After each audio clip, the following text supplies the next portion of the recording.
Hello, I'm just going to do a card reading on the full moon in December 2020 and a bit of a culmination of the ending of this year and the beginning of a new one coming in the next few days in the terms of the Gregorian calendar. I've pulled some cards already and I personally am exhausted today, and I've run a bath and I'm going to have a hot bath, and once I've read the cards, the last cards I've chosen are from the colour therapy, which have little meditations to do, so that's what I'm going to do. So I've got a lavender got a lavender candle burning, and the first cards are from the Witch's Kitchen Oracle, and the first one that fell out was Nutmeg, and I love Nutmeg because it is it just feels very fairy-like to me, but also its message is luck, and I do believe we create our own luck, as well as when we're in the right frame of mind and the right energy, luck comes our way. So let me just grab, they usually have a little recipe with them, but just looking at the ones surrounding Nutmeg are bitterness or lemon and clarity, mint. So in order to sort of manifest what we want, there is this need to relinquish feelings of unforgiveness or bitterness. If any of us are nurturing a broken heart, or feel that someone has wronged them, or a situation has wronged them, or that we, in a sense, have or feelings of victimhood or martyrhood, then it's really important to use lemon, which can be used actually to cast very negative kind of spells, but it's also really useful to drink lemon juice, which I'm actually doing now, but to cleanse and to get rid of those feelings. And if you add a bit of honey and a little bit of nutmeg, which I have actually done, I haven't added mint though, that will help boost your immunity as well, because holding on to feelings of bitterness really do create trauma in your body and create disease. Also, the idea of the way that we look at issues and problems, like the phrase, if life throws you lemons, make lemonade, so how can you almost alchemize and learn from whatever has happened that has created feelings of bitterness? And this too will then bring you clarity, and mint is such an amazing essential oil, as well as just a herb to put in tea, or I use it in soups as well. And I love the essential oil when I start to get a headache, which is I just find it's really, really useful to use peppermint or spearmint to just start to cleanse, and I put it on the top of my head.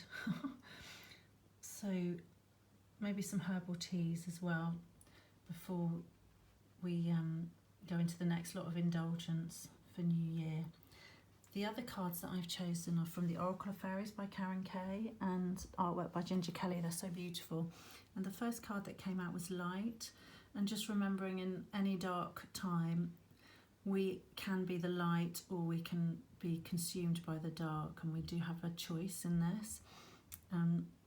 The animal cards later relate to all of this as well.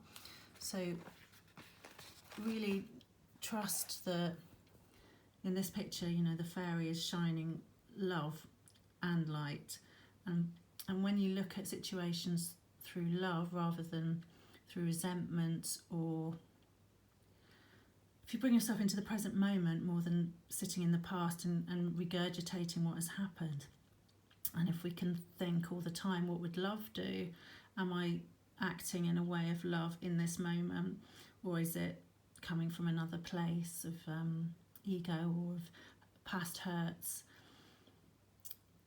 not only will you gain clarity, but you will shine light on the situation, and it really helps to dissolve any difficulties with others, but also within ourselves, because this really is all about the choices we make ourselves. The other cards are manifestation. So beautiful with the roses. Oh, I can't quite see, but I think there's some animals in that card as well. And it says, let me just sort of move the card for a second. It says, be very honest and clear about what you wish to manifest in your life. Now write it down on paper. Manifestation step 1. So what a great time on a full moon to actually start to write down what we want to release using, you can even put a bit of lemon in your bath, but it's quite stringent, but certainly through drinking lemon tea, and I've got ginger as well. And also with the wisdom card, my children gave me a white owl from Harry Potter for Christmas, and I love the owl. I saw an amazing owl yesterday in Dartmoor Zoo, and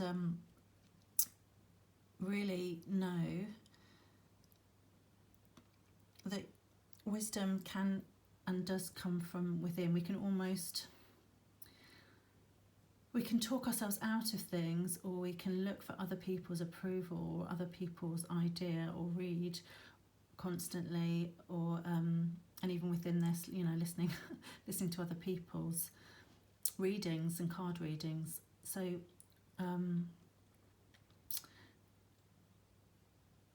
trust that within, if you actually take the time to not only look after yourself, but to be more present and allow your mind to release past hurts, and then really focus on what it is that you want, which the animal cards give some guidance on as well in a minute.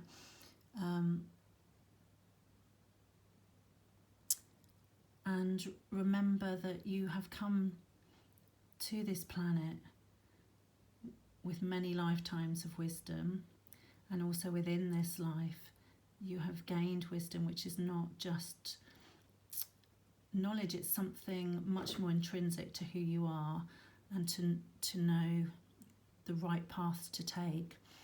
The owl, is very patient and rises above situations and waits until it launches into action. And it's okay for the moment to feel a pause in action, although I think 2021 will be busy for many of us, even with or without lockdown maintaining. I think a lot of us are moving towards more authentic and exciting projects and ways of living. So I am, as I said at the beginning, really totally exhausted at the moment. I don't know where it came from, but I feel like it is part of my body just reflecting the emotions that are going on that I need to let go, and removing those blocks. So with the animal cards that we have, which are from the Stephen Farmer Power Animal Oracle deck, the first one, which came out at the last reading I did, was Freedom, Horse, and just reminding us that we have a choice. So we have a choice to make. We're not, if we choose to see ourselves as victims, we will be stuck in that situation. But often the prison or the situation is of our own doing. Now, obviously, some of us we all are in different situations. So some of us have lots of illness or work issues, or have had to adapt massively. And Monkey really reminds us that actually that's what this situation calls for. If you imagine swinging from tree to tree, that is what we need to do sometimes, because this is uncharted territory. And if we're changing our patterns, getting rid of our old patterns, and trying not to be stuck in the past ways, which are very sort of low energy, and have stopped us from being more authentic, then we do sometimes need to learn to go, be in the moment and go from one tree to another and swing from one to another, and then maybe have to change because the wind changes or the branches break, and then you go a different direction. And we do have that ingenuity in us, and we need to create new languages almost, and new ways of navigating. And Black Panther really tells us about our own following our passion and being our authentic self. And I always feel with horse and Black Panther together, there's such a strong spiritual sense of really going back to who you are. The freedom comes from relinquishing other sort of people's expectations on who we are and what we should be, and setting out our own course, setting out our own path, and being true to it, and choosing not to tell ourselves the story of that we have no choice, that we can't adapt, that we can't change, that we can't follow, all the can't follow our heart, because actually starting to, and maybe today, doing that manifestation number 1, writing down what is your true passion, what is it that makes your heart sing and your soul sing.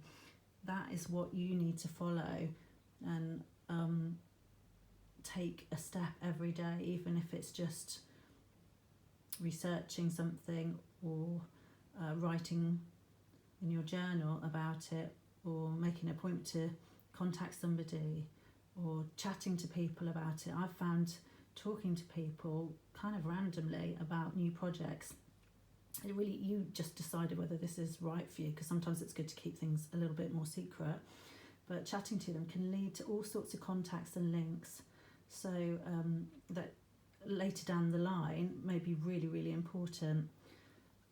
So the final cards I wanted to do, just because when I get in the bath I can do the meditation that the cards are with, that come with the cards rather, and it's from Secret Language of Colour cards in Seagull. I love these.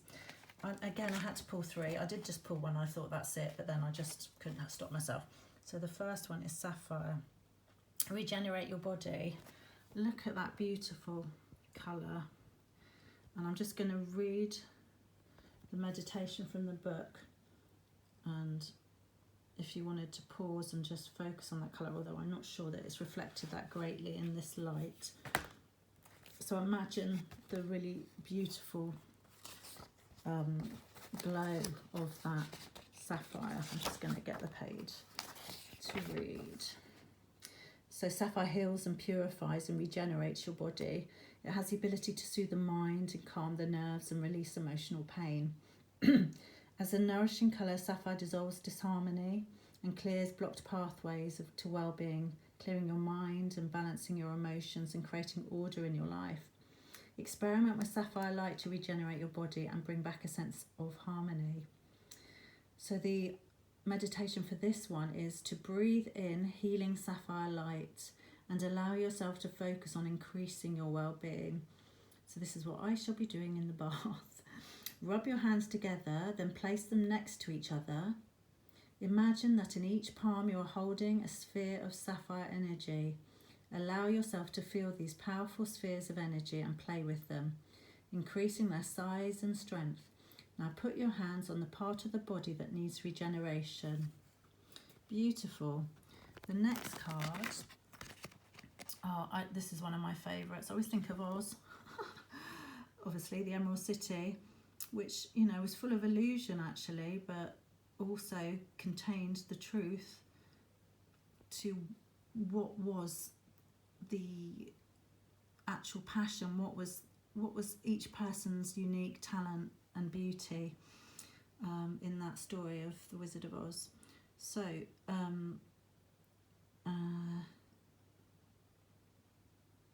I could say lots more about that. So calm your mind, body and soul.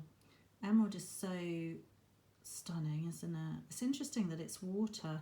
I think because emerald is connected with the moon, I'm pretty sure, in terms of this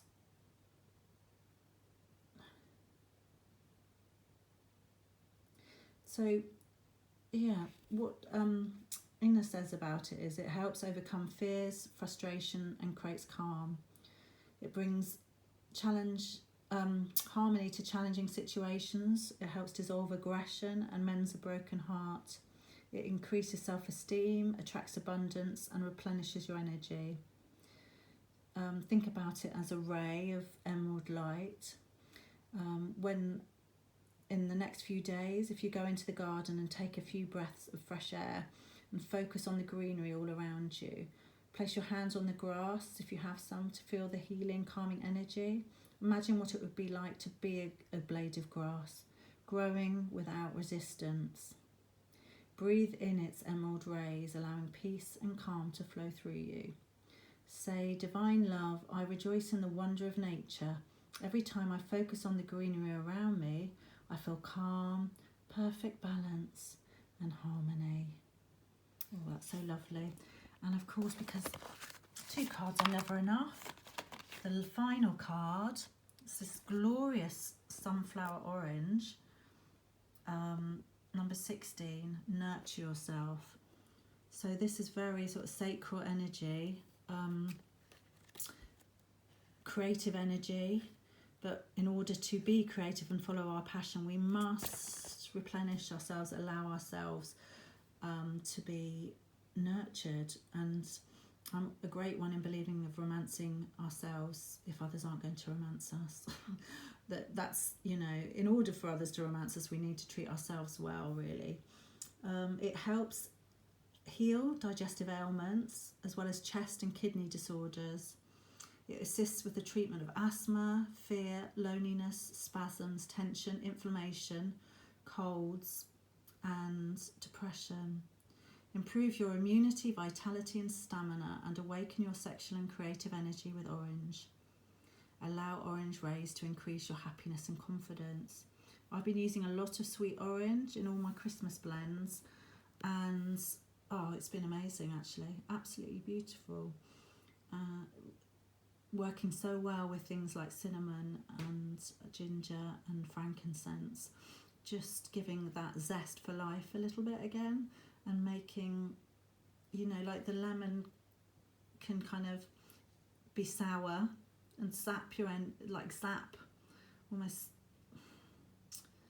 It's interesting. It's a very cleansing one, and it can it's very good for a cleaning agent, lemon, but orange is much more about embracing the creativity of life.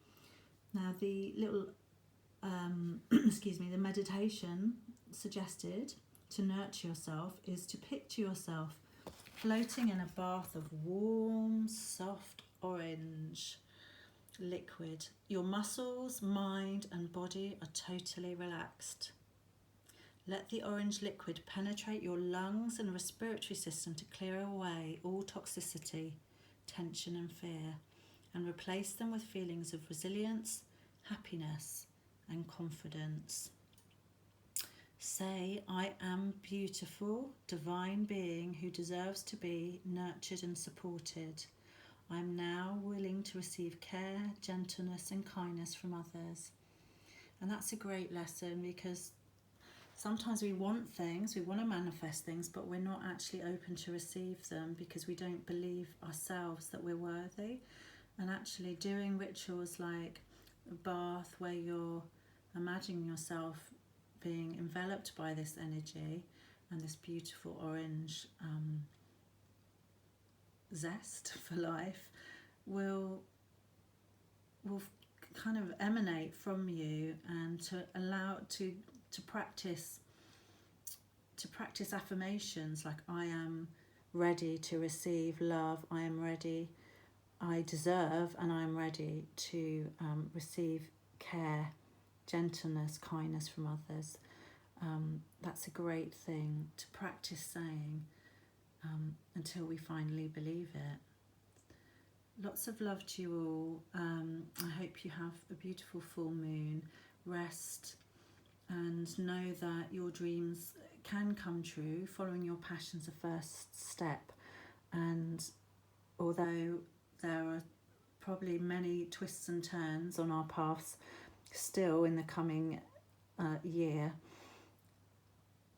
holding light and love and practicing self-care, presence, and going into nature and really appreciating the gifts that nature has, whether that be squeezing a lemon into some juice, eating some mint, or going into nature, or planting some seeds in the spring, or looking after your house plants, or putting some oils in your bath. You know, all of these things are working with nature. And I hope you enjoy the magnificent full moon, and very, very happy new year to you. Lots of love.